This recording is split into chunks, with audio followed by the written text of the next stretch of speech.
Seat belt लगा लो लोंडो। देखो मैं बता रहा था ना, साइकिल की तरह हैंडल होता है, 2 पायलट उड़ा सकते हैं। अभी सर अकेले उड़ाएंगे।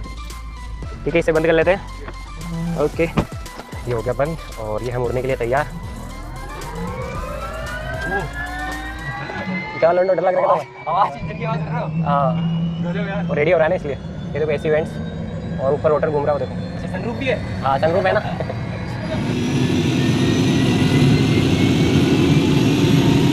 फर्स्ट टाइम है गाइस, थोड़ा डर लग रहा था।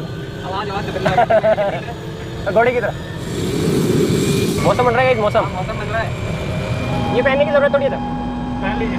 पहले में अच्छा, ये पहन लेते भाई। हेडफोन पहनने क्या? हाँ पहन ले। पहन ले, प्रोफेशनल लगेंगे। हाँ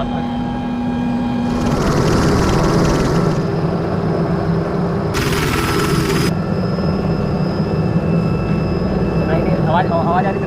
हेलो हेलो हेलो।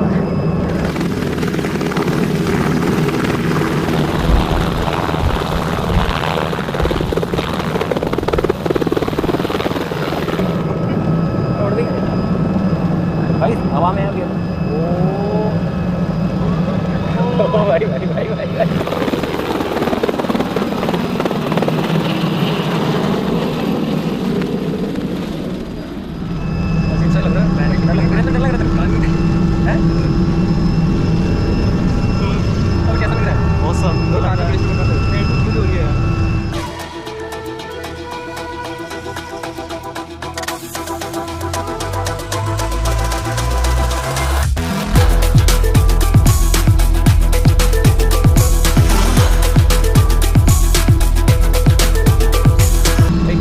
झूले में बैठते हैं ना, इस झूले के अंदर एक वैसे फीलिंग आ रही है। मैं कुछ बोल नहीं पा रहा कि दिमाग काम नहीं कर रहा, पहली बार इतने हाई एल्टीट्यूड पे है ना इसलिए।